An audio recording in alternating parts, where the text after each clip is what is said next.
Hello dear friends, स्वागत है एक बार फिर से आप सभी का आपके अपने यूट्यूब चैनल लक्ष्य सरकारी नौकरी में। फ्रेंड्स, मैं संतोष सर स्वागत करता हूं। आइए जानते हैं हाल ही में प्रधानमंत्री नरेंद्र मोदी की अध्यक्षता में जो कैबिनेट के द्वारा जो मुहर लगा है,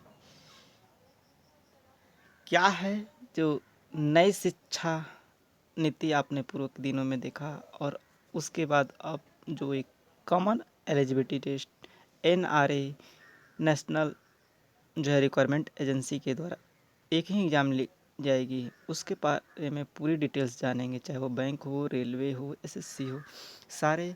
तो राष्ट्रीय भर्ती नीति क्या है? केंद्रीय भर्ती संस्था के जरिए सिर्फ प्रारंभिक परीक्षा होगी। SSC, बैंकिंग और रेलवे के लिए अब नहीं देनी होगी अलग परीक्षा, एक ही टेस्ट से पाए सिलेक्शन। हाल ही में नई दिल्ली देख सकते हैं, न्यूज़ है, सरकारी नौकरी के लिए तैयारी कर रहे युवाओं के लिए केंद्र सरकार ने एक ऐतिहासिक कदम उठाया है। सरकार की राष्ट्रीय भर्ती एजेंसी, जिसको नेशनल रिक्वायरमेंट एजेंसी कहा जा रहा है, की मंजूरी दे दी है, जिसके तहत अब युवाओं को केंद्र की सरकारी नौकरियों के लिए अलग अलग परीक्षाएं नहीं देनी होगी, बल्कि इसके लिए सामान्य योग्यता परीक्षाएं ली जाएगी, जिससे देश के करोड़ों युवाओं को फ़ायदा मिलेगा। केंद्रीय मंत्री प्रकाश जावड़ेकर ने बुधवार को कहा कि आज कैबिनेट की बैठक में राष्ट्रीय भर्ती एजेंसी के गठन का ऐतिहासिक फैसला लिया गया। आइए जानते हैं सरकार के इस फैसले के क्या मायने हैं और किन्हें इनका फ़ायदा मिलेगा। क्या है सरकार का फैसला? दरअसल पहले सरकारी नौकरियों के लिए युवाओं को कई परीक्षाएं देनी पड़ती थी। इसे समाप्त करने के लिए सरकार राष्ट्रीय भर्ती संस्था की स्थापना करेगी, जिसे NRA नेशनल रिक्वायरमेंट एजेंसी कहा जाएगा। प्रकाश जावड़ेकर ने कहा कि राष्ट्रीय भर्ती संस्था कॉमन एलिजिबिलिटी टेस्ट लेगी, जिसका करोड़ों युवाओं को फ़ायदा मिलेगा। इस फैसले के बाद रेलवे, बैंकिंग और SSC को प्राथमिकता दी गई है। फिलहाल जो है 3 बैंकिंग, रेलवे, SSC प्राथमिक परीक्षा के लिए अलग अलग परीक्षाएं देने की ज़रूरत नहीं होगी।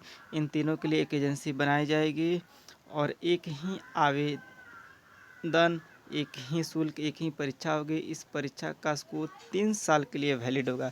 देख सकते हैं 3 साल के लिए वैलिड होगा, और अभी तक केवल 2 भाषाओं में परीक्षा देने की इजाज़त थी, लेकिन 12 भाषाओं में परीक्षा देने की जो इजाज़त दे दी गई है। 3 संस्थाओं के लिए कॉमन टेस्ट होगा, बैंकिंग, रेलवे, SSC। फिलहाल नेशनल रिक्वायरमेंट एजेंसी केवल 3 संस्थाएं बैंकिंग, रेलवे, SSC के लिए परीक्षाएं लेगी, लेकिन भविष्य में सभी केंद्रीय संस्थाओं की परीक्षा यही एजेंसी लेगी। इन तीनों संस्थाओं में लगभग 2.5 करोड़ विद्यार्थी भाग लेते हैं। सरकार के सचिव C चंद्रमौली ने बताया कि केंद्रीय सरकार में लगभग 20 से अधिक भर्ती एजेंसियां हैं। अभी हम केवल 3 एजेंसियों की परीक्षा कॉमन कर रहे हैं, मतलब 20 से अधिक जो रिक्वायरमेंट एजेंसियां हैं, मतलब डिपार्टमेंट जिससे परीक्षाएं ली जाती है, तो वो सभी एक की जाएगी इन फ्यूचर। लेकिन फ़िलहाल बैंकिंग, रेलवे, SSC की जा रही है। कॉमन एलिजिबिलिटी टेस्ट पास करेंगे युवाओं के लिए वरदान। वर्तमान में सरकारी नौकरी के इच्छुक उम्मीदवारों को पात्रता की समान शर्तें निर्धारित किए गए हैं। विभिन्न पदों के लिए अलग अलग भर्ती एजेंसियां द्वारा संचालित अलग अलग परीक्षाओं में सम्मिलित होना पड़ता है। उन्हें अलग अलग परीक्षाएं शुल्क भी देना पड़ता है। इन परीक्षाओं में भाग लेने के लिए लंबी दूरियां तय करनी पड़ती है। अलग अलग भर्ती परीक्षाएं केवल उम्मीदवार ही नहीं, बल्कि संबंधित भर्ती एजेंसी पर भी बोझ होती है। इन परीक्षाओं में औसतन 2.5 करोड़ से 3 करोड़ उम्मीदवार शामिल होते हैं। राष्ट्रीय भर्ती नीति लागू होने के बाद ये उम्मीदवार एक सामान्य योग्यता परीक्षा में केवल एक बार शामिल होंगे। गरीब उम्मीदवारों को बड़ी राहत। वर्तमान में गरीब जो छात्र हैं, उनको अन्य जगह जाना पड़ता था, जिनसे उनकी परीक्षा में भाग लेना होता था। शुल्क के अतिरिक्त उम्मीदवारों को यात्रा, रहने ठहरने जो भी है बोझ बढ़ता था। ऐसे में एकल परीक्षा से उम्मीदवारों को वित्तीय बोझ काफ़ी कम होगा, और महिला उम्मीदवारों को विशेषकर लाभ होगा कि उन्हें विशेषकर ग्रामीण क्षेत्र से आने वाली महिला उम्मीदवारों को अलग अलग परीक्षाओं में शामिल होने के लिए कठिनाइयों का जो सामना करना पड़ता था वह दूर हो जाएगा। आने वाले परिवहन की व्यवस्था करनी होती है। इसके अलावा कई बार उन्हें दूरस्थ स्थानों पर परीक्षा केंद्र पर पहुंचने के लिए अपने साथ किसी को ले जाना पड़ता है। इससे देखते हुए सरकार ने प्रत्येक ज़िले में परीक्षा केंद्र देख सकते हैं। ओवरऑल ऑल इंडिया के प्रत्येक ज़िले में एक जो है सेंटर बनाने की कोशिश की जा रही है, जिससे महिला उम्मीदवारों को भी बड़ी राहत मिलेगी। 3 वर्षों के लिए वैध होगा स्कोर और उम्मीदवारों द्वारा सीईटी में प्राप्त स्कोर परिणाम घोषित होने की तिथि से 3 वर्षों के लिए वैध होंगे। वैध उपलब्ध अंकों में से सबसे उच्चतम स्कोर को उम्मीदवार का वर्तमान अंक माना जाएगा। उम्मीदवारों द्वारा सीईटी में भाग लेने के लिए अवसरों की संख्या पर कोई सीमा नहीं है, मतलब आप जितना भी टाइमिंग है भाग लग सकते हैं कई बार।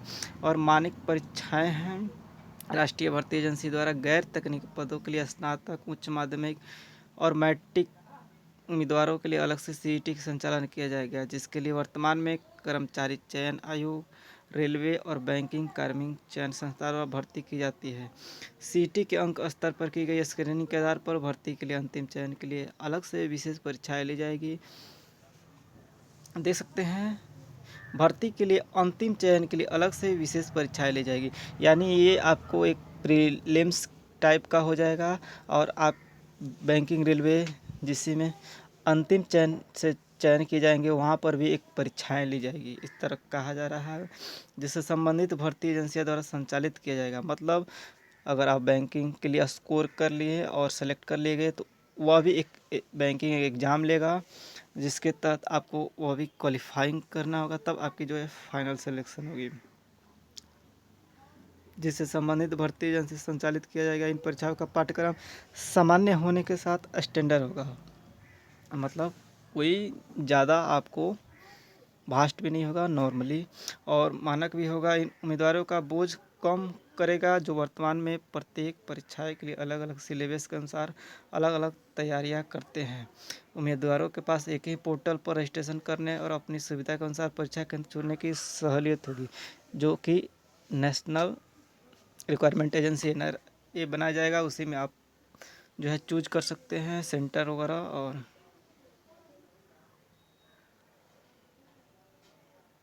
तो इस तरह आप जो है इस परीक्षा में भाग ले सकते हैं और आसानी से जो है आने वाले दिनों में जो भी इन दिनों रिक्वायरमेंट निकलेगी उनमें आपकी आसानी से सिलेक्शन होगी। Bank, railway, SSC. तो एक अच्छी खुशखबरी आप सभी के लिए, आप सभी मित्रों के लिए कि जो आप वेट कर रहे थे गवर्नमेंट जॉब के लिए, तो सरकार ने एक अच्छी पहल की है। इसके साथ ही आपको बता दें सिलेबस क्या है। सिलेबस वहीं आपकी नॉर्मली होगी, कोई आपके हिंदी, इंग्लिश, मैथ, रीजनिंग और जीएस यहीं सारे से इंक्लूड रहेंगे।